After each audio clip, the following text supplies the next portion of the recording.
ವೀಕ್ಷಕರೇ, ಮಿಥುನ ರಾಶಿಯ ಜೂನ್ ತಿಂಗಳ ಮಾಸ ಭವಿಷ್ಯ. ಜೂನ್ ತಿಂಗಳಲ್ಲಿ ಮಿಥುನ ರಾಶಿಯವರಿಗೆ ಏನು ಫಲ ಸಿಗ್ತಾ ಇದೆ, ಏನು ಲಾಭ ಇದೆ, ಏನು ನಷ್ಟ ಇದೆ, ಯಾವೆಲ್ಲ ಎಚ್ಚರಿಕೆಗಳನ್ನ ಮಿಥುನ ರಾಶಿಯವರು ಫಾಲೋ ಮಾಡಬೇಕಾಗತ್ತೆ, ಏನು ಪರಿಹಾರ ಮಾಡಿಕೊಂಡ್ರೆ ಶುಭದಾಯಕವಾದ ಫಲಗಳು ಸಿಗ್ತದೆ ಅನ್ನುವಂತಹ ಅದ್ಭುತವಾದ ವಿಚಾರಗಳನ್ನ ತಾವು ಈ ವಿಡಿಯೋದಲ್ಲಿ ತಿಳಿದುಕೊಳ್ತಾ ಇರತಕ್ಕಂಥದ್ದು.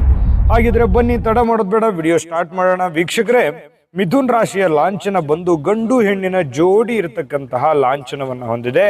ರಾಶಾಧಿಪತಿ ಬುಧ. ಆದ್ರೆ ಈ ತತ್ವ, ಮಿಥುನ್ ರಾಶಿಯ ತತ್ವ ಆಕಾಶ ತತ್ವದ ರಾಶಿ ಆಗಿರತಕ್ಕಂಥದ್ದು, ಪಶ್ಚಿಮ ದಿಕ್ಕಿನ ರಾಶಿ, ಪುರುಷ ಲಿಂಗದ ರಾಶಿ ಆಗಿರುವಂಥದ್ದು, ಶೂದ್ರ ವರ್ಣ. ಜೊತೆಗೆ ರಾಶಿಯ ರತ್ನ ಪಚ್ಚೆ ಆಗಿರತಕ್ಕಂಥದ್ದು, ಹಸಿರು ಮತ್ತು ಹಳದಿ ಅದೃಷ್ಟದ ಬಣ್ಣ. ಆದ್ರೆ ಬುಧವಾರ ಮತ್ತು ಸೋಮವಾರ ಅದೃಷ್ಟದ ದಿನಗಳಾಗಿದೆ. ಅದೃಷ್ಟದ ದೇವತೆ ಶ್ರೀ ಮಹಾವಿಘ್ನ ನಿವಾರಕ ಗಣೇಶ ಸ್ವಾಮಿ. ಆದ್ರೆ ಅದೃಷ್ಟದ ಸಂಖ್ಯೆ 5, 2, 6, 3 ಆಗಿರುವಂಥದ್ದು. ಅದೃಷ್ಟದ ದಿನಾಂಕಗಳು 5, 14, 23 ಆಗಿರತಕ್ಕಂಥದ್ದು. ಇನ್ನು ಮಿತ್ರ ರಾಶಿ ಯಾವುದು ಗೊತ್ತಾ? ಮೇಷ, ಸಿಂಹ, ತುಲಾ, ಕನ್ಯಾ ರಾಶಿ ಮಿತ್ರ ರಾಶಿಗಳಾದ್ರೆ ಕಟಕ ರಾಶಿ ಶತ್ರು ರಾಶಿ ಆಗಿರತಕ್ಕಂಥದ್ದು. ಮಿಥುನ್ ರಾಶಿಯವರಂದ ತಕ್ಷಣ ನೋಡಿ, ಯಾವತ್ತಿಗೂ ಕೂಡ ನಿರ್ಭಯಗಳು, ಯಾರ ಒಂದು ಅಧೀನದಲ್ಲಿ ಇರ್ಲಿಕ್ಕೆ ಇಷ್ಟಪಡಲ್ಲ, ಯಾರ ಒಂದು ಮಾರ್ಗದರ್ಶನದಲ್ಲಿ ನಡೆಯೋದಕ್ಕೆ ಇಷ್ಟಪಡಲ್ಲ. ಯಾವತ್ತಿಗೂ ಕೂಡ ಸ್ವಂತ ಬುದ್ಧಿ, ಸ್ವಂತ ಯೋಚನೆ, ಯಾವತ್ತಿಗೂ ರಸಿಕರು ಈ ಮಿಥುನ್ ರಾಶಿಯವರು. ಜೊತೆಗೆ ಕರುಣಾಳುಗಳು, ದಯಾಮಯ ಗುಣವುಳ್ಳಂತಹ ವ್ಯಕ್ತಿಗಳು. ಅದು ಸ್ತ್ರೀಯರೇ ಇರ್ಬೋದು, ಪುರುಷರೇ ಇರ್ಬೋದು. ಇಂತಹ ಮಿಥುನ್ ರಾಶಿಯವರಿಗೆ ಈ ಒಂದು ಜೂನ್ ತಿಂಗಳಲ್ಲಿ ಏನು ಫಲ ಸಿಗ್ತಾ ಇದೆ ಅನ್ನುವಂಥ ವಿಸ್ತೃತವಾದ ಮಾಹಿತಿಯನ್ನ ನೋಡೋಣ. ಆದ್ರೆ ನೀವು ಫಸ್ಟ್ ಟೈಮ್ ಚಾನಲ್ ನೋಡ್ತಾ ಇದ್ರೆ, ಬಹಳ ದಿನಗಳಿಂದ ನಮ್ಮ ಚಾನಲ್ ನೋಡ್ತಾ ಇದ್ದು ಸಬ್ಸ್ಕ್ರೈಬ್ ಮಾಡ್ಕೊಂಡಿಲ್ಲ ಅಂತಂದ್ರೆ ದಯವಿಟ್ಟು ಈ ಕೂಡಲೇ ಸಬ್ಸ್ಕ್ರೈಬ್ ಮಾಡ್ಕೊಳ್ಳಿ, ಬೆಲ್ ಐಕನ್ ಪ್ರೆಸ್ ಮಾಡ್ಕೊಳ್ಳಿ. ಫೇಸ್ಬುಕ್ ಅಲ್ಲೂ ನಮ್ಮ ಚಾನಲ್ ಸಿಗ್ತಾ ಇದೆ, ಫಾಲೋ ಮಾಡ್ಕೊಳ್ಳಿ ಅನ್ನುವಂಥ ಮಾತನ್ನ ಹೇಳ್ತಾ, ನೋಡಿ, ಜೂನ್ ತಿಂಗಳಲ್ಲಿ ಬಹಳ ಅದ್ಭುತವಾಗಿರ್ತಕ್ಕಂತಹ ಕೆಲವು ಶುಭದಾಯಕವಾದ ಫಲಗಳು ಕಂಡು ಬರ್ತಾ ಇರತಕ್ಕಂಥದ್ದು. ನೀವೇನಾದ್ರೂ ವಾಹನ ಕೊಳ್ಳಬೇಕಾ, ಅಥವಾ ನೀವು ಸೈಟ್ ಕೊಳ್ಳಬೇಕಾ, ಮನೆ ಕೊಳ್ಳಬೇಕಾ, ಬೆಲೆ ಬಾಳ್ತಕ್ಕಂತಹ ವಸ್ತುಗಳನ್ನ ನೀವು ಕೊಳ್ಳಬೇಕಾ, ನೀವು ಏನೋ ಒಂದು ಇಂಪಾರ್ಟೆಂಟ್ ಆಗಿರ್ತಕ್ಕಂಥ ವಸ್ತುವನ್ನ ಕೊಳ್ಳಬೇಕು ಅಂತ ಪ್ಲಾನ್ ಮಾಡ್ತಾ ಇದ್ರೆ ಖಂಡಿತವಾಗಿಯೂ ಮಾಡ್ಬೋದು. ನಿಮ್ಮ ಹಣಕಾಸಿನ ಸ್ಥಿತಿಗತಿಗಳನ್ನ ನೋಡಿಕೊಂಡು ನೀವು ಪ್ಲಾನ್ ಮಾಡಿಕೊಂಡ್ರೆ ಬಹಳ ಒಳ್ಳೆ ಫಲಗಳು ನಿಮಗೆ ಸಿಗ್ತಾ ಇರತಕ್ಕಂಥದ್ದು. ವಿದ್ಯಾರ್ಥಿಗಳಿಗಂತೂ ಅದ್ಭುತವಾಗಿರ್ತಕ್ಕಂಥ ಫಲ. ಕಾಂಪಿಟೇಟಿವ್ ಎಕ್ಸಾಮ್ಗಳಲ್ಲಿ ಬಹಳ ಒಳ್ಳೆ ರಿಸಲ್ಟ್ ಸಿಗುತ್ತೆ. ಮತ್ತು ನೀವು ಎಜುಕೇಶನ್ ಕಂಪ್ಲೀಟ್ ಮಾಡಿ ಕೆಲಸ ಹುಡುಕ್ತಾ ಇದ್ದೀರಾ, ಖಂಡಿತವಾಗಿಯೂ ನಿಮಗೆ ಕೆಲಸ ಸಿಗುವಂತಹ ಸನ್ನಿವೇಶಗಳು ಕಂಡು ಬರ್ತಾ ಇರತಕ್ಕಂಥದ್ದು ವಿದ್ಯಾರ್ಥಿಗಳ ದಿಸೆಯಲ್ಲಿ. ಇನ್ನು ಈ ಕಾನೂನು ವ್ಯಾಸಂಗ ಮಾಡ್ತಕ್ಕಂಥ ವಿದ್ಯಾರ್ಥಿಗಳಿಗಂತೂ ಬಹಳ ಉತ್ತಮವಾಗಿರ್ತಕ್ಕಂಥ ಉನ್ನತ ಸ್ಥಾನಮಾನ ಗಳಿಸುವಂತಹ ಸನ್ನಿವೇಶಗಳು ಕಂಡು ಬರುತ್ತೆ. ಇನ್ನು ಮದುವೆ ಬಗ್ಗೆ ಏನಾದ್ರೂ ಯೋಚನೆ ಮಾಡ್ತಾ ಇದ್ದೀರ ಅಂತಂದ್ರೆ, ಒಂದಿಷ್ಟು ಮದುವೆ ಆಗದೆ ಇದ್ರು ಕೂಡ ಒಂದಿಷ್ಟು ಪ್ರೊಸೆಸ್ ನಡೀತವೆ. ನೋಡ್ಕೊಂಬರೋದು, ಒಪ್ಕೊಳ್ಳೋದು, ಮಾತುಕತೆ ಮಾತಾಡ್ಕೊಳ್ಳೋದು, ಈ ರೀತಿ ಆಗಿರತಕ್ಕಂತಹ ಪ್ರೊಸೆಸ್ಗಳು ಕೆಲವೊಂದು ಜನರಿಗೆ ನಡೆಯುವಂತಹ ಸನ್ನಿವೇಶಗಳು ಕಂಡು ಬರುತ್ತೆ. ಜೊತೆಗೆ ನಿಮಗೆ ಸಂತಾನದ ಬಗ್ಗೆ ಚಿಂತೆ ಮಾಡ್ತಾ ಇದ್ರೆ ಸಂತಾನದ ಯೋಗಗಳು ಕೂಡ ತುಂಬಾ ಚೆನ್ನಾಗಿದೆ. ಮಕ್ಕಳ ಒಂದು ಪ್ರಭಾವಗಳು ಕೂಡ ನಿಮ್ಮ ಮೇಲೆ ಒಳ್ಳೆಯ ಪರಿಣಾಮಗಳು ಬೀರುತ್ತೆ. ಉದ್ಯೋಗವನ್ನ ಬದಲಾಯಿಸ್ಲಿಕ್ಕೆ ಹೋಗ್ಬೇಡಿ. ನೀವು ಇರುವಂತ ಉದ್ಯೋಗವನ್ನ ಸರಿಯಾಗಿ ಸದುಪಯೋಗ ಮಾಡ್ಕೋಬೇಕು, ಇರುವಂತ ಉದ್ಯೋಗವನ್ನ ಸರಿಯಾಗಿ ಬಳಸ್ಕೋಬೇಕಾಗುತ್ತೆ. ಅಥವಾ ಅದನ್ನೇ ನೀವು ಬೇರೆ ಉದ್ಯೋಗ ಮಾಡಬೇಕು, ಬೇರೆ ಕಡೆ ಇನ್ವೆಸ್ಟ್ಮೆಂಟ್ ಮಾಡಬೇಕು ಅನ್ನೋಂಥ ಯೋಚನೆಯಲ್ಲಿದ್ರೆ ಬಿಟ್ಟಾಕಿ ಇರುವಂತ ಉದ್ಯೋಗಕ್ಕೆ ಇನ್ವೆಸ್ಟ್ಮೆಂಟ್ ಮಾಡಿ ಅದನ್ನೇ ಸ್ವಲ್ಪ ಡೆವಲಪ್ ಮಾಡೋದ್ರ ಕಡೆ ಗಮನ ಹರಿಸ್ತಕ್ಕಂಥ ಪ್ರಯತ್ನವನ್ನು ಮಾಡಿಕೊಂಡ್ರೆ ಒಳ್ಳೆ ಫಲಗಳು ನಿಮಗೆ ಸಿಗುವಂತಹ ಸಾಧ್ಯತೆಗಳು ಕಂಡು ಬರುತ್ತೆ. ಇನ್ನು ಅತಿಯಾಗಿರ್ತಕ್ಕಂತಹ ಆಸೆಗಳು ಬೇಡ. ನಿಮಗಿರ್ತಕ್ಕಂಥ ಸನ್ನಿವೇಶದಲ್ಲಿ ಆರಾಮಾಗಿ ಖುಷಿಯಾಗಿ ಇರಬಹುದು ಅನ್ನುವಂಥದ್ದು ಸ್ಪಷ್ಟವಾಗಿದೆ. ಇನ್ನು ಅಧಿಕಾರ ವಲಯದಲ್ಲಿ ಕೆಲವೊಂದು ಆತಂಕ ಇರುತ್ತೆ. ನೀವು ಸರ್ಕಾರಿ ಅಥವಾ ಅರೆ ಸರ್ಕಾರಿಯಲ್ಲಿ ಕೆಲಸ ಮಾಡ್ತಾ ಇದ್ರೆ ಯಾವುದೋ ಒಂದು ವ್ಯಕ್ತಿಗಳು ಅಥವಾ ಥರ್ಡ್ ಪರ್ಸನ್ಗಳು ಅಥವಾ ಮೇಲಧಿಕಾರಿಗಳು, ಕೆಳವರ್ಗದ ಅಧಿಕಾರಿಗಳು, ಈ ರೀತಿಯಾಗಿ ಸ್ವಲ್ಪ ಕಿರುಕುಳ ಇರ್ಬೋದು, ಡಿಸ್ಟರ್ಬ್ ಆಗ್ಬೋದು, ಮಾಡುವಂತ ಕೆಲಸ ಕಾರ್ಯಗಳು ಸರಿಯಾಗಿ ನಡೀತದ ಏನಿಲ್ಲ ಅನ್ನುವಂತಹ ಒಂದು ಚಿಂತನೆಗಳು ನಿಮ್ಮ ಮನಸ್ಸಿನಲ್ಲಿ ಕಾಡಬಹುದು. ಹಾಗಾಗಿ ಸ್ವಲ್ಪ ಯೋಚನೆ ಮಾಡಿಕೊಂಡು ಅಳದು ತೂಗಿ ನೀವೇನಾದ್ರೂ ಕಾಗದ ಪತ್ರಕ್ಕೆ ಸಹಿ ಆಗ್ತಾ ಇದ್ದೀರಾ, ಇದು ನಾನು ಮಾಡ್ಬೇಕಾ ಬೇಡವಾ, ಬೆಲೆ ಬಾಳುವಂತ ಕಾಗದ ಪತ್ರಗಳು ಎಚ್ಚರಿಕೆಯಿಂದ ಇಟ್ಕೋಬೇಕು. ಯಾರ ಜೊತೆ ನಾನು ವ್ಯವಹರಿಸ್ತಾ ಇದ್ದೀನಿ, ಎಷ್ಟು ವ್ಯವಹರಿಸ್ತಾ ಇದ್ದೀನಿ, ಫೈಲ್ಗಳು ಮಿಸ್ ಆಗದ ಹಾಗೆ ನೋಡ್ಕೊಳ್ಳುವಂಥದ್ದು, ಇಂಥವೆಲ್ಲ ನೀವು ಗಮನಿಸ್ಬೇಕಾಗತ್ತೆ. ಮಾಡ್ಕೊಂಡ್ರೆ ಖಂಡಿತ ಒಳ್ಳೆ ಫಲ ಸಿಗುತ್ತೆ. ಈ ಎಚ್ಚರಿಕೆಯನ್ನ ಅನುಸರಿಸಿದ್ರೆ ಒಳ್ಳೇದು. ಇನ್ನು ಕಾನೂನು ಪಾಲಕರಾಗಿದ್ರೆ ಸ್ವಲ್ಪ ದುಡುಕುತನ ಬೇಡ. ಅಂದ್ರೆ ನೀವು ಏನಾದ್ರೂ ಸ್ವಲ್ಪ ವಕೀಲರಾಗಿದ್ರೆ, ಜಡ್ಜ್ಗಳಾಗಿದ್ರೆ, ಅಥವಾ ಕಾನೂನಿನ ಸಮಸ್ಯೆಗಳು ನಿಮಗೆ ಬಂದು ಒದಗಿದೆ ಅಂದ್ರೆ, ಕೋರ್ಟ್ ಕಚೇರಿ ಅಲದಾಡ್ತಾ ಇದ್ದೀರಿ ಅಂತಂದ್ರೆ ಸ್ವಲ್ಪ ಎಚ್ಚರವನ್ನು ವಹಿಸ್ಬೇಕಾಗತ್ತೆ. ಯಾರ ಜೊತೆ ನಾನು ಏನ್ ಮಾತಾಡ್ತಾ ಇದ್ದೀನಿ, ಹೆಂಗ್ ಬಿಹೇವ್ ಮಾಡ್ಕೋಬೇಕು, ಹೆಂಗೆ ಈ ಸಮಸ್ಯೆಯಿಂದ ಹೊರಗಡೆ ಬರಬೇಕು ಅನ್ನುವಂಥದ್ದನ್ನ ಯೋಚನೆ ಮಾಡ್ಕೊಂಡ್ರೆ ತುಂಬಾ ಒಳ್ಳೆ ಫಲಗಳು ಸಿಗ್ತಾ ಇರತಕ್ಕಂಥದ್ದು. ಇನ್ನು ಅದ್ಭುತವಾದ ವಿಚಾರಗಳು ಈ ವಿಡಿಯೋದಲ್ಲಿ ನಿಮ್ಗೆ ಸಿಗುತ್ತೆ. ಅದಕ್ಕಿಂತ ಮುಂಚೆ ಒಂದು ಅದ್ಭುತವಾದ ವಿಡಿಯೋ ಇದೆ, ನೋಡ್ಕೊಂಬನ್ನಿ. GB predictions.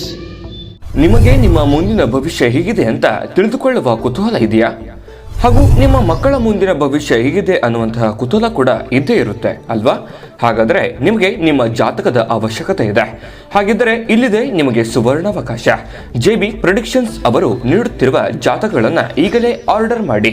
ವಿದ್ಯಾಭ್ಯಾಸ, ಉದ್ಯೋಗ, ವಿವಾಹ, ಆರೋಗ್ಯ, ಸಂತಾನ, ವ್ಯಾಪಾರ ವ್ಯವಹಾರ, ಇನ್ನು ಜಾತಕದಲ್ಲಿನ ಅನೇಕ ಮಾಹಿತಿಗಳು ನೀವು ಮನೆಯಲ್ಲಿಯೇ ಕುಳಿತುಕೊಂಡು ಸರಳವಾಗಿ ತಿಳಿದುಕೊಳ್ಳಬಹುದು. ಹಾಗೂ ಕೆಲ ಸಮಸ್ಯೆಗಳಿಗೆ ಪರಿಹಾರಗಳು ಕೂಡ ತಿಳಿದುಕೊಳ್ಳಬಹುದು. ವಿಶೇಷವಾಗಿ ಈ ಜಾತಕದಲ್ಲಿ ಗೋಚಾರ ಫಲಗಳು, ನಕ್ಷತ್ರ ಫಲಗಳು, ಪಂಚಾಂಗ ಫಲಗಳು, ದಶಾಫಲಗಳು, ಪರಿಹಾರಗಳು ಕೂಡ ಹಾಗೂ ಜನ್ಮಕುಂಡಲಿಯ ಸಂಪೂರ್ಣ ವಿಶ್ಲೇಷಣೆ ಇದರಲ್ಲಿ ಮಾಡಲಾಗಿದೆ. ಈ ಜಾತಕಗಳು ಎಲ್ಲ ಭಾಷೆಗಳಲ್ಲಿಯೂ ದೊರೆಯುತ್ತವೆ. ನಿಮ್ಮ ಜಾತಕಗಳು ಪಡೆಯುವ 2 ವಿಧಾನಗಳು ಈ ರೀತಿ ಇದೆ. ಮೊದಲನೇ ವಿಧಾನ, ನಿಮ್ಮ ವಾಟ್ಸಪ್ ಸಂಖ್ಯೆಗೆ PDF ಫೈಲ್ನ ಮೂಲಕ ಕಳಿಸಲಾಗುತ್ತದೆ. ನೀವು ಇದನ್ನ ಮೊಬೈಲ್ನಲ್ಲಿಯೇ ಉಪಯೋಗಿಸಬಹುದು. ಇದನ್ನ ಪ್ರಿಂಟ್ ಕೂಡ ಹಾಕಿಸಿಕೊಳ್ಳಬಹುದು. ಇದರ ಬೆಲೆ 1100 ರೂಪಾಯಿ ಇರುವಂತಹ ಈ ಜಾತಕ ಕೇವಲ 499 ರೂಪಾಯಿಗೆ ಸಿಗ್ತಾ ಇದೆ. ಪ್ರತಿಯೊಂದು ಜಾತಕ 60 ರಿಂದ 80 ಪುಟಗಳು ಒಳಗೊಂಡಿರುತ್ತವೆ. ಆರ್ಡರ್ ಮಾಡುವ ವಿಧಾನ: 8197533688.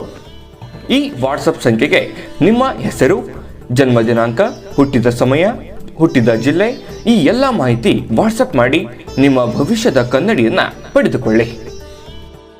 ನೋಡಿದ್ರಲ್ಲ ವೀಕ್ಷಕರೇ, ಇದು ಅಂತಿಂತ ಸಾಮಾನ್ಯವಾದ ಆರ್ಡಿನರಿ ಜಾತಕ ಅಲ್ಲ. 80 ರಿಂದ 100 ಪುಟದ ಸಂಪೂರ್ಣ ಜನ್ಮ ಜಾತಕ ಫಲ, ನಿಮ್ಮದೇ ಆದ ಸಂಪೂರ್ಣ ಜನ್ಮ ಜಾತಕ ಫಲ ಇದಾಗಿರ್ತಕ್ಕಂಥದ್ದು. ನೀವೇ ಆರಾಮಾಗಿ ಸುಲಭವಾಗಿ ಓದ್ಕೊಂಡು ತಿಳ್ಕೊಂಡು ನೋಡ್ಕೋಬಹುದು. ಎಲ್ಲ ಭಾರತದ ಭಾಷೆಗಳಲ್ಲಿ ಕೂಡ ಈ ಜಾತಕ ನಿಮ್ಗೆ ಸಿಗ್ತಾ ಇರತಕ್ಕಂಥದ್ದು. ನಂಬಿಕೆ ವಿಶ್ವಾಸದಿಂದ ಈಗಲೇ ಆರ್ಡರ್ ಮಾಡ್ಕೊಂಡು ತರಿಸ್ಕೊಳ್ಳಿ ಅನ್ನುವಂಥ ಮಾತನ್ನ ಹೇಳ್ತಾ, ನೋಡಿ, ರಕ್ಷಣಾ ಸಿಬ್ಬಂದಿಗಳಿಗೆ ಉದ್ಯೋಗ ನೀಡತಕ್ಕಂತಹ ಕೆಲವೊಂದು ಕೆಲಸದಲ್ಲಿದ್ದಂಥವ್ರಿಗೆ, ರಕ್ಷಣಾ ಸಿಬ್ಬಂದಿ ಕೆಲಸಗಳಲ್ಲಿ ಇರ್ತಕ್ಕಂಥವ್ರಿಗೆ, ಯಾವುದೇ ಸಂಘ ಸಂಸ್ಥೆಗಳಲ್ಲಿ ಇರ್ತಕ್ಕಂಥವ್ರಿಗೆ, ರಾಜಕಾರಣಿಗಳಿಗೆ ಸ್ವಲ್ಪ ಕೆಲವೊಂದು ಉತ್ತಮವಾದಂಥ ಆದಾಯಗಳು ನಿಮ್ಗೆ ಸಿಗುತ್ತೆ. ಏನೋ ಒಂಥರ ಡೆವಲಪ್ಮೆಂಟ್ ಆಗುತ್ತೆ, ಬದಲಾವಣೆಗಳಾಗುತ್ತೆ. ಈ ಸಂಘ ಸಂಸ್ಥೆಗಳನ್ನು ನಡೆಸುವಂಥವ್ರು, ಸ್ವಸಹಾಯ ಗುಂಪುಗಳನ್ನು ನಡೆಸ್ತಾ ಇರ್ತಕ್ಕಂಥವ್ರು, ರಾಜಕೀಯ ವಲಯದಲ್ಲಿ ಗುರುತಿಸ್ಕೊಳ್ತಕ್ಕಂಥವ್ರು, ಈ ರೀತಿಯಾಗಿ ಈ ಸೋಷಿಯಲ್ ವರ್ಕರ್ ಮಾಡ್ತಕ್ಕಂಥವ್ರಿಗೆ 4 ಕಾಸು ಸಂಪಾದನೆ ಮಾಡ್ಕೊಳ್ಳೋದಕ್ಕೆ, ಒಂದಿಷ್ಟು ಹೆಸರನ್ನ ಗಳಿಸ್ಕೊಳ್ಳೋದಕ್ಕೆ ಅವಕಾಶಗಳು ಕೂಡ ಬರುವಂತಹ ಸನ್ನಿವೇಶಗಳು ಕಂಡು ಬರ್ತಾ ಇದೆ. ಇನ್ನು ಈ ಹೋಟೆಲ್ ಕೆಲಸದಲ್ಲಿ ಮಾಡ್ತಾ ಇರ್ತಕ್ಕಂಥವ್ರಿಗೆ, ಬೇಕರಿ, ಈ ಆಹಾರಕ್ಕೆ ಸಂಬಂಧಪಟ್ಟಂತ ವ್ಯಾಪಾರ ಮಾಡ್ತಕ್ಕಂಥವ್ರಿಗೆ ಬಹಳಷ್ಟು ಅಭಿವೃದ್ಧಿ ಕಂಡ್ರು ಕೂಡ ಸ್ವಲ್ಪ ಖರ್ಚು ವೆಚ್ಚು ಜಾಸ್ತಿ ಆಗ್ಬೋದು. ಸ್ವಲ್ಪ ಖರ್ಚಿಗೆ ಕಡಿವಾಣ ಹಾಕುವಂಥದ್ದು ಬಹಳ ಒಳ್ಳೆಯ ಒಂದು ಫಲಗಳು ಸಿಗುತ್ತೆ. ಇನ್ನು ನೀವು ಮೂಲತಃ ನಿಮ್ಮ ಮೂಲ ಮನೆ ಉದ್ಯೋಗ, ಯಾಕಂದ್ರೆ ನಿಮ್ಮ ವಂಶ ಪರಂಪರವಾಗಿ ಬಂದಿರತಕ್ಕಂಥ ಉದ್ಯೋಗಗಳೇನಿದ್ರೆ ಅದನ್ನ ಕಂಟಿನ್ಯೂ ಮಾಡ್ಕೊಳ್ಳಿ. ಅದರಿಂದ ಬಹಳ ಒಳ್ಳೆ ಬೆಲೆ ಸಿಗುತ್ತೆ, ಫಲ ಸಿಗುತ್ತೆ. ಪಾರ್ಟ್ ಟೈಮ್ ಅಲ್ಲಿ ನೀವು ಜಾಬ್ ಅನ್ನ ಮಾಡ್ಕೊಳ್ಳೋದಕ್ಕೆ ಅವಕಾಶಗಳು ಖಂಡಿತ ಕಂಡು ಬರುತ್ತೆ. ಇನ್ನು ಈ ಸರ್ಕಾರಿ ಉದ್ಯೋಗಸ್ಥರು ಸ್ವಲ್ಪ ಒತ್ತಡದಲ್ಲಿ ಇರ್ತಾರೆ. ನಾನು ಆಗ್ಲೇ ಹೇಳಿದ ಹಾಗೆ ತಾಂತ್ರಿಕ ಪರಿಣಿತಿ ಹೊಂದಿರತಕ್ಕಂಥವ್ರು ಉದ್ಯೋಗದಲ್ಲಿ ವಂಚಿತರಾಗುವಂತ ಸಾಧ್ಯತೆಗಳು ಕಂಡು ಬರುತ್ತೆ. ನೀವೇನಾದ್ರೂ ಟೆಕ್ನಿಕಲ್ ಆಗಿ ಏನಾದ್ರೂ ಕೆಲಸ ಮಾಡ್ತಾ ಇದ್ದೀರಿ ಅಂತಂದ್ರೆ ಸ್ವಲ್ಪ ಉದ್ಯೋಗದಲ್ಲಿ ಸ್ವಲ್ಪ ಕಷ್ಟಪಡಬೇಕಾಗುತ್ತೆ. ಇನ್ನೊಂದಿಷ್ಟು ಎಫರ್ಟ್ ಅನ್ನ ಹಾಕುವಂತ ಪ್ರಯತ್ನವನ್ನ ನೀವು ಮಾಡಬೇಕಾಗತ್ತೆ. ಇನ್ನು ಸ್ವಲ್ಪ ಈ ಡಾಕ್ಟರ್ಸ್ಗಳಿಗೆ ತುಂಬಾ ಚೆನ್ನಾಗಿದೆ. ಮೆಡಿಕಲ್ ಡಿಪಾರ್ಟ್ಮೆಂಟ್ ಅಲ್ಲಿ ಕೆಲಸ ಮಾಡ್ತಕ್ಕಂಥವ್ರಿಗೆ, ಕೃಷಿಕರಿಗೂ ಕೂಡ ಬಹಳ ಒಳ್ಳೆ ಫಲಗಳು ಸಿಗುವಂತ ಸನ್ನಿವೇಶಗಳಿದೆ. ಮತ್ತೆ ನೀವು ಚಿಕ್ಕ ಪುಟ್ಟ ಉದ್ಯಮಗಳನ್ನ ಮಾಡ್ತಾ ಇರಿ. ನಿಮ್ಗೆ ಇರುವಂತಹ ಪರಿಸ್ಥಿತಿಯಲ್ಲೇ ನೀವು ಏನೋ ಒಂದು ಉದ್ಯಮವನ್ನ ಮಾಡ್ತಾ ಇದ್ದೀರಿ ಅಂತಂದ್ರೆ ಖಂಡಿತವಾಗಿಯೂ ಅದರಿಂದ ಒಳ್ಳೆ ಫಲಗಳು. ಓನ್ ಆಗಿ ಮಾಡುವಂತ ಉದ್ಯೋಗದಲ್ಲಿ ಲಾಭ ಇದೆ. ಪಾರ್ಟ್ನರ್ ಇಂದ ಮಾಡ್ತಕ್ಕಂಥ ಬಿಸ್ನೆಸ್ ಬೇಡ ಅಂತ ಹೇಳ್ತೀನಿ. ಏನೇ ಇದ್ರೂ ಸ್ವತಂತ್ರವಾಗಿ ಮಾಡಿ, ಖಂಡಿತವಾಗ್ಲೂ ನಿಮಗೆ ಉತ್ತಮವಾಗಿರ್ತಕ್ಕಂಥ ಪ್ರಯೋಜನಗಳು, ಲಾಭಗಳು ಸಿಗುವಂತ ಸನ್ನಿವೇಶಗಳಿದೆ. ಇನ್ನು ಬಹಳ ವಿಶೇಷವಾಗಿ ಈ ಚಲನಚಿತ್ರದಲ್ಲಿ ಕೆಲಸ ಮಾಡ್ತಕ್ಕಂಥವ್ರು ಅಥವಾ ಈ TV ಮಾಧ್ಯಮದಲ್ಲಿ ಕೆಲಸ ಮಾಡ್ತಕ್ಕಂಥವ್ರು, ಗ್ರಾಮೀಣ ಮಟ್ಟದ ಕಲೆಗಾರರು, ಸೋಷಿಯಲ್ ಮೀಡಿಯಾದಲ್ಲಿ ಇರ್ತಕ್ಕಂಥ ಕಲಾಕಾರರಿಗೆ ಒಂದು ಒಳ್ಳೆ ಪ್ಲಾಟ್ಫಾರ್ಮ್ ಏನೋ ಸಿಗುತ್ತೆ. ಸಿಕ್ಕಿರುವಂತ ಪ್ಲಾಟ್ಫಾರ್ಮ್ ಅನ್ನ ಸರಿಯಾಗಿ ಸದುಪಯೋಗ ಮಾಡಿಕೊಂಡ್ರೆ ಒಳ್ಳೇದು. ಮತ್ತೆ ನೀವು ಬೆಲೆ ಬಾಳ್ತಕ್ಕಂಥ ಏನೋ ವಸ್ತುವನ್ನ ಖರೀದಿ ಮಾಡ್ತಾ ಇದ್ದೀರಿ, ಅಥವಾ ಯಾರಿಗೋ ಸಾಲ ಕೊಡ್ತಾ ಇದ್ದೀರಿ, ಎಲ್ಲಿಂದೋ ಸಾಲ ತರ್ತಾ ಇದ್ದೀರಿ, ಕೊಡುಕೊಳ್ಳುವಿಕೆ ಏನೋ ವ್ಯವಹಾರ ಇದೆ, ಸ್ವಲ್ಪ ಎಚ್ಚರಿಕೆಯನ್ನು ವಹಿಸಬೇಕಾಗುತ್ತೆ. ಯಾರನ್ನೋ ನಂಬ್ಕೊಂಡು ಸುಮ್ಮನೆ ದುಡ್ಡನ್ನು ಇನ್ವೆಸ್ಟ್ಮೆಂಟ್ ಮಾಡುವಂಥದ್ದು, ಅನ್ಸೆಕ್ಯೂರ್ ವ್ಯವಹಾರಗಳನ್ನ ಮಾಡ್ಲಿಕ್ಕೆ ಹೋಗ್ಬೇಡಿ. ಏನೇ ಇದ್ರೂ ಕೂಡ ಸೆಕ್ಯೂರಿಟಿ ಇರಲಿ. ಎಷ್ಟೇ ನಂಬಿಕೆಸ್ಥರಿದ್ದಾರೆ, ವಿಶ್ವಾಸಿಕರಿದ್ದಾರೆ ಅಂತಂದ್ರೆ ಒಂದ್ ಸೆಕೆಂಡ್ ಸ್ವಲ್ಪ ಅವ್ರ ಬಗ್ಗೆ ಯೋಚನೆ ಮಾಡಿಕೊಂಡು ಅಳದು ತುಡುಗಿ ಆ ವ್ಯವಹಾರ ವಹಿವಾಟನ್ನು ಮಾಡತಕ್ಕಂಥದ್ದು ಬಹಳ ಒಳ್ಳೇದು. ಈ ಎಚ್ಚರಿಕೆಗಳನ್ನ ನೀವು ಪಾಲಿಸಬೇಕು. ಈ ವಿಡಿಯೋದುದ್ದಕ್ಕೂ ಇರುವಂತಹ ಎಚ್ಚರಿಕೆಗಳನ್ನ ಫಾಲೋ ಮಾಡಿದ್ರೆ ಖಂಡಿತ ಅದ್ಭುತವಾದ ಫಲ ಸಿಗುತ್ತೆ ಅನ್ನುವಂಥದ್ದಂತೂ ಸ್ಪಷ್ಟವಾಗಿದೆ. ಎಷ್ಟೇ ಸವಾಲುಗಳಿರಲಿ, ಎಷ್ಟೇ ಸಮಸ್ಯೆಗಳಿದ್ರು ಕೂಡ ಎಲ್ಲ ಸಮಸ್ಯೆಗಳನ್ನ ಸರಿದೂಗಿಸ್ಕೊಳ್ಳೋದಕ್ಕೆ ಈ ಎಲ್ಲ ಎಚ್ಚರಿಕೆಗಳನ್ನ ನೀವು ಫಾಲೋ ಮಾಡಿ. ಆದ್ರೆ ಅದ್ಭುತವಾದ ಪರಿಹಾರ ನಿಮಗೆ ಬೇಕೇ ಬೇಕು. ಆ ಅದ್ಭುತ ಪರಿಹಾರ ತಿಳಿಸೋದಕ್ಕಿಂತ ಮುಂಚೆ ಈ ವಿಡಿಯೋ ನಿಮಗೆ ಉಪಯೋಗ ಆಗಿದೆ ಅಂತ ಭಾವಿಸಿದ್ದೀವಿ. ಉಪಯೋಗ ಆಗಿದ್ರೆ ಲೈಕ್ ಮಾಡಿ, ಶೇರ್ ಮಾಡಿ, ನಮ್ಮ ಚಾನಲ್ ಸಬ್ಸ್ಕ್ರೈಬ್ ಮಾಡ್ಕೊಳ್ಳೋದನ್ನ ಮರಿಬೇಡಿ. ವಿಡಿಯೋದ ಕೆಳಗಡೆ ಡಿಸ್ಕ್ರಿಪ್ಷನ್ ಲಿಂಕ್ ಇದೆ, ಅಲ್ಲೂ ಕೂಡ 12 ರಾಶಿಯವರ ರಾಶಿಫಲದ ಲಿಂಕ್ ಸಿಗುತ್ತೆ. 27 ನಕ್ಷತ್ರದವರ ವಿಡಿಯೋಗಳು ಸಿಗ್ತವೆ. 12 ರಾಶಿ ಸ್ತ್ರೀಯರದು, 12 ರಾಶಿ ಪುರುಷರದು ವಿಡಿಯೋಗಳು ಸಿಗ್ತವೆ. ಮತ್ತೆ 2024 ವರ್ಷ ಭವಿಷ್ಯ, ಯುಗಾದಿ ವರ್ಷ ಭವಿಷ್ಯ, ಇವೆಲ್ಲ ವಿಡಿಯೋಗಳು ಸಿಗುತ್ತೆ. ಬೇಕಾಗಿರುವಂತ ಮಾಹಿತಿಗಳನ್ನ ಪಡ್ಕೊಳ್ಳಿ ಅನ್ನುವಂತ ಮಾಹಿತಿಯನ್ನ ಹೇಳ್ತಾ ಬನ್ನಿ. ಹಾಗಿದ್ರೆ ಈ ಜೂನ್ ತಿಂಗಳಲ್ಲಿ ಮಿಥುನ್ ರಾಶಿಯವರು ಏನು ಪರಿಹಾರ ಮಾಡ್ಕೋಬೇಕು ಅಂತಂದ್ರೆ, ನೋಡಿ, ಶ್ರೀ ದುರ್ಗಾ ಪೂಜೆ ಮಾಡ್ತಕ್ಕಂಥದ್ದು, ನೋಡಿ, ತಾಯಿ ಅಮ್ಮನವರ ಸೇವೆಯನ್ನು ಮಾಡ್ತಕ್ಕಂಥದ್ದು, ಪೂಜೆಯನ್ನು ಮಾಡ್ತಕ್ಕಂಥ ಪ್ರಯತ್ನವನ್ನ ಮಾಡಿ.